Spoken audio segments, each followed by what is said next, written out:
Hi friends, ఇది పొట్లకాయ ఎండు రొయ్యలు కర్రీ అండి.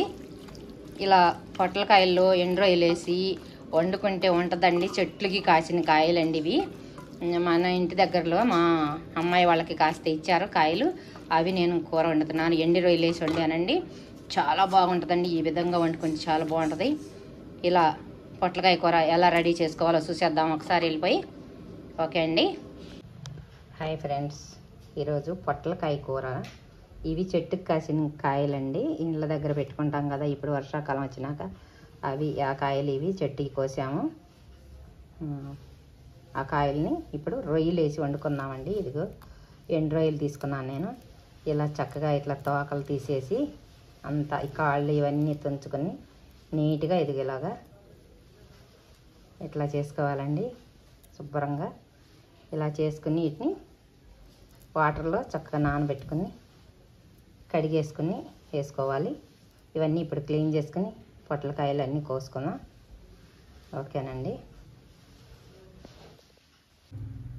ఓకేనండి. ఈ పొట్లకాయలని ఇలాగా చక్కగా ఇలా పొట్టంతా గీరుకోవాలండి శుభ్రంగా.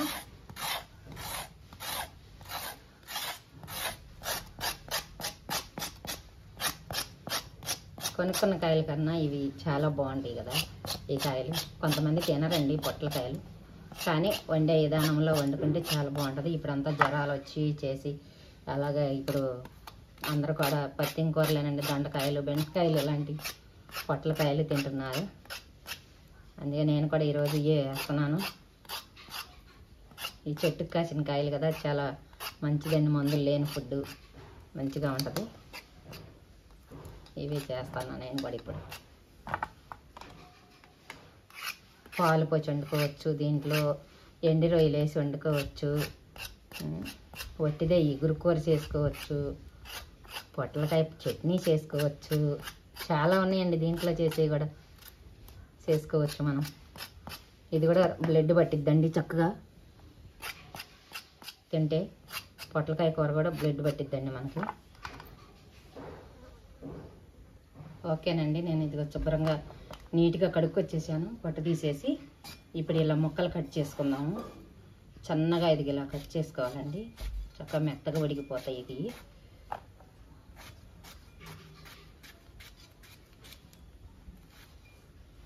కొంతమంది ఏమో ఇది ఇలా కూడా చేసుకోవచ్చండి. ఇట్లా రింగులుగా కూడా వేసుకుంటారు. అలా కూడా చేసుకోవచ్చు మనం. ఇలా కరుక్కుంటూ చక్కగా సన్నగా రింగులు వెళ్ళే కూడా చేసుకోవచ్చండి. నేనైతే ఇలా వరకే కటింగ్ పెట్టి చేస్తున్నాను.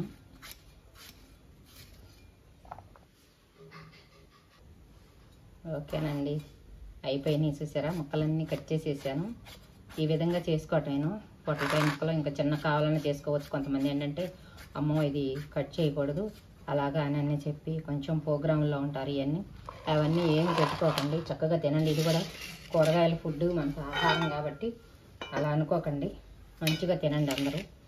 పొట్లకాయ కూడా తినకూడదు అనే ప్రోగ్రాం ఉంది చాలామందికి. ఇవి అయితే ఇది ఇలా ఒలుసుకోవాలండి. చూసారా, ఇలాగా చక్కగా అది అలా ఒలిసేసుకుని వీటిని ఒక పక్కకు పెట్టేసి ఈ తలకాయలన్నీ తీసేసుకోవాలి. ఈ తలకాయలు కూడా కారం చేసుకోవచ్చండి, రొయ్యల కారం. ఇది ఇలా తీసుకోండి. చక్కగా వచ్చేస్తాయి రొయ్యలన్నీ. ఈ విధంగా ఒలుసుకోవాలి. తినకూడదనే ప్రోగ్రాం తీసేసి చక్కగా తినండి. కూరగాయ అండి అదేం లేదు. కాకపోతే అది పొడుగ్గా వచ్చినంత మాత్రాన అది తినకూడదు, పాములాగా ఉంటుంది అనే ప్రోగ్రాంలో జనాలు తింటలేదు. అలా ఏం కాదు, అది ఒక ఫుడ్ అంతే మనం తీసుకోవడానికి. మంచిగా తినండి అందరూ. అలా అనుకుంటే చేపలు అన్నీ తింటున్నారు కదండి. చేపల్లో కూడా పాము లాంటి చేపలు కూడా ఉన్నాయి, అవి కూడా తింటున్నారు కదా. మరి అప్పుడు అదేమనుకోవాలి మనం? అదైతే సేమ్ ఇంకా అసలు అలాగే ఉంటుంది కొన్ని చేపలు. అందుకని అవన్నీ మన ప్రోగ్రాము ఏదో వెనకటి వాళ్ళ నుంచి అలా వచ్చింది. అన్నీ వదిలిపెట్టేసి అది కూరగాయలు మనం తీసుకునే ఆహారం అని ఇదిలో తినేసేయండి. చాలా మంచి హెల్దీ ఫుడ్ పొట్లకాయ కూర కూడా.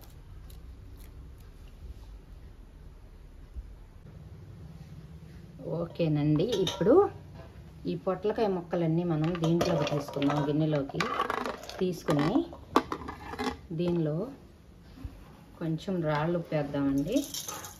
రాళ్ళు ఉప్పు వేసేసి ఇవి మనం అలాగే తాలింపు వేసుకోకూడదండి. ఇలా ఈ ముక్కల్ని ఇలాగా ప్రెస్ చేస్తూ పిసకాలండి. ఇలాగా ఇట్లా పిసికేస్తే ముక్క అంతా చక్కగా ఆ నీరంతా బయటకు వచ్చేస్తుంది, మంచిగా ఉంటుందండి. ఉడకటం చాలా ఫాస్ట్గా ఉడికిద్దండి ఇలా చేసుకుంటే.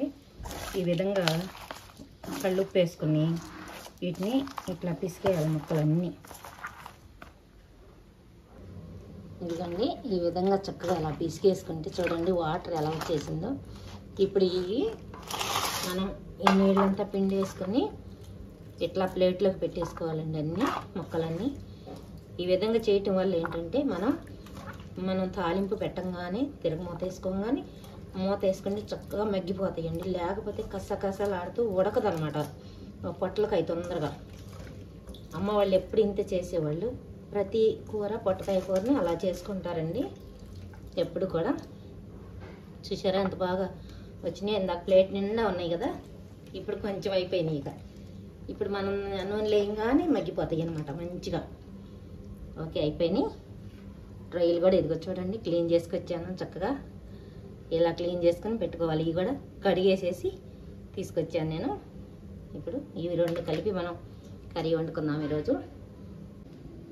ఇప్పుడు స్టవ్ వెలిగించుకున్నాం.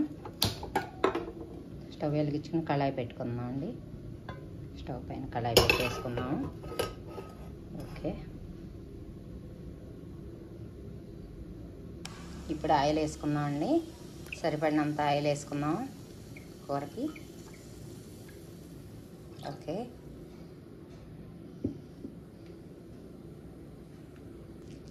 ఎండుమిర్చి,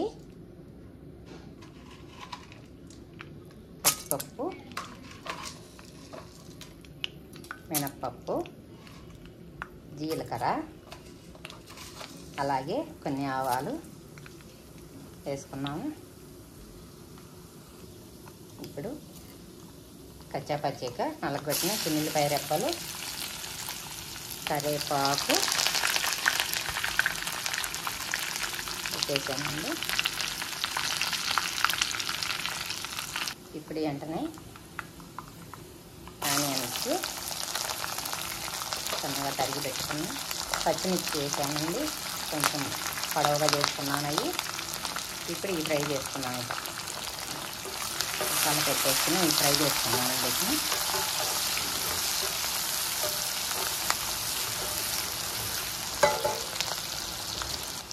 ఓకేనండి మంచిగా ఇవి ఫ్రై అయినాక ఓకేనండి మంచిగా ఫ్రై అయిపోయినాయి అయ్యో ముక్కలన్నీ. ఇప్పుడు మనం కట్ చేసి పెట్టుకున్న పొట్టకాయ ముక్కలు కూడా వేసేద్దాం దానిలో.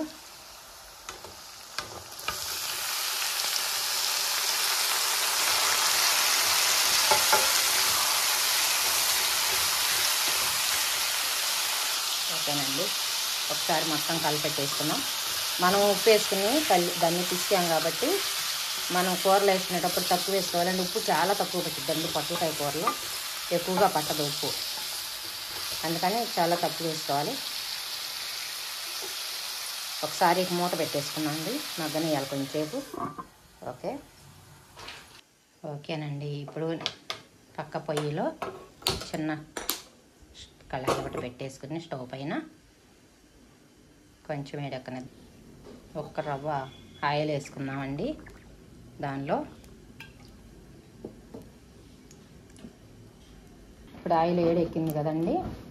ఈ మనం కడిగి పెట్టుకున్న ఈ రొయ్యల్ని దీనిలో వేసి ఫ్రై చేసుకోవాలండి. కొంచెం సిమ్లో పెట్టేసుకుని పొయ్యి హైలో లేకుండా ఇవి ఫ్రై చేసుకోవాలి ఆయిల్లో. మనం ఈ పచ్చి వాసన అంతా పోయి చక్కగా ఎరడాలుగా వేగిన దాకా మంచిగా ఇవి ఫ్రై చేసుకోవాలండి. కొంచెం ఫ్రై చేసిన చూద్దాం. చూసారండి మంచిగా వేగిపోయినాయి. ఒక 5 నిమిషాల పాటు ఇలా ఏగనిచ్చేసి ఇప్పుడు స్టవ్ కట్టేసుకుందాం. ఇది కూడా ఆఫ్ చేసేసాను. ఇంకా అది అలాగే ఉంచుదాం. ఇక ఇప్పుడు ఒకసారి మూత తీసి చూద్దాం. చూసారా చక్కగా ఉడుకుతున్నాయండి. ఇక దాంట్లో కొంచెం రాళ్ళు వేసుకుందాం. ఒక రవసాలండి ఎక్కువ వేయకూడదు. అదే చెప్పా కదా ఇందాక వేసి పిసికాను కదా, కళ్ళు ఉప్పేసి పసుపు కొంచెం వేసుకున్నాం. ఎక్కువగా పట్టదండి, మరీ వేసుకుంటాం మనం. ఇప్పుడు చూసారండి మగ్గిపోయినాయి. ఈ విధంగా మెత్తగా వస్తాయి అన్నమాట. మనం అలా ఉప్పేసి పిసకటం వల్ల చాలా మెత్తగా వస్తుంది అన్నమాట ఉడకటం అంతా. ఇప్పుడు ఒకసారి అంతా కలపెట్టేసి మళ్ళీ మూత పెట్టేసండి. ఈసారి కొంచెం సిమ్లో పెట్టుకోవాలండి, హైలో పెట్టకుండా. ఇప్పుడు దాకా హైలో ఉంది కదా స్టవ్, ఇప్పుడు మనం సిమ్లో పెట్టేసుకున్నాం ఇంకా. ఓకేనా, సిమ్లో పెట్టి మళ్ళీ మూత పెట్టేసుకున్నాం. ఓకేనండి, ఇప్పుడు మూత తీసి చూద్దాం. చూడండి బాగా ఉడికిపోయిందో చూడండి, చక్కగా అసలు మెత్తగా అయిపోయింది అనమాట. మనం పచ్చిమిరకాయలు వేసా కదా నేను, దానికి ఇంకా వద్దే పట్టదండి. కారం కూడా బాగా ఘాటు, కొన్ని కాయలు ఎక్కువ వేసాను. ఆ మాదిరి చాలండి, కారం సరిపోతుంది. ఇక ఇప్పుడు కలపెట్టేసుకుందాం ఒకసారి. ఓకేనా,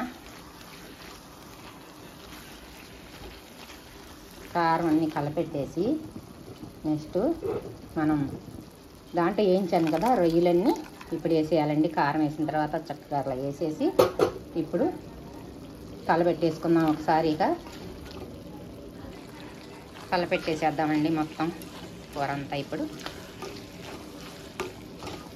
రొయ్యలు అంతా కలపెట్టేసి ఒక 10 నిమిషాలు కానీ, ఒక 5 నిమిషాలు కానీ కొంచెంసేపు మనం అది కూడా ఆ కారం అంతా దానికి పట్టి అంతసేపేనండి. ఇక మంచిగా ఉడికేలాగా ఒకసారి మూత పెట్టేసుకుందాం ఇక. ఓకేనండి, ఇప్పుడు చూద్దాం. చూసారా చక్కగా ఆయిల్ అంతా పైకి వచ్చేసింది, మంచిగా ఉడికిపోయి కూర చాలా బాగుందండి. ఈ విధంగా చేసుకోవటమేనండి. ఇంకా పొట్లకాయ కూర ఇలా రొయ్యలేసి ఇలా చేసుకోవటమేను. ఇంకా రెడీ అయిపోయిందండి. ఈ పొట్టకాయ కూరలో కొత్తిమీరలు అవి అవసరం లేదండి, మీకు ఇష్టమైతే వేసుకోండి. నేనైతే వేయనండి, నాకు ఇష్టం ఉండదు కొత్తిమీర. పొట్టకాయ కూరలో బాగోదండి, అందుకని వేయలేదు. ఓకేనండి, ఇంతే. ఈ విధంగా చేసుకోండి, చాలా బాగుంటుంది కూర. అన్నం కూడా మంచిగా తినేసేస్తారు, టేస్ట్ బ్రహ్మాండంగా ఉంటుందండి. ఇంకంతే అండి, కూర అయిపోయింది. స్టవ్ ఆఫ్ చేసుకుందాం ఇక. ఓకేనా, పొట్లకాయ ఎండ్రొయ్యలు కర్రీ రెడీ అండి. తినేసేసేద్దామా? ఎదిలిపోయి వేడి వేడి అన్నంలో వేసుకుని తింటా ఉంటే ఆహాహా అలా జలం వస్తుంది కూర చూస్తుంటే. నాకైతే చాలా ఇష్టం ఇలా తింటాం, బాగుంది. ఓకేనండి, నచ్చితే లైక్ చేయండి, షేర్ చేయండి, సబ్స్క్రైబ్ చేయండి, కామెంట్ రూపంలో తెలియచేయండి అండి. ఓకేనా, కొత్తగా మన ఛానల్ ఎవరన్నా చూస్తుంటే సబ్స్క్రైబ్ చేసుకోండి. బాయ్ అండి, అందరికీ నమస్తే.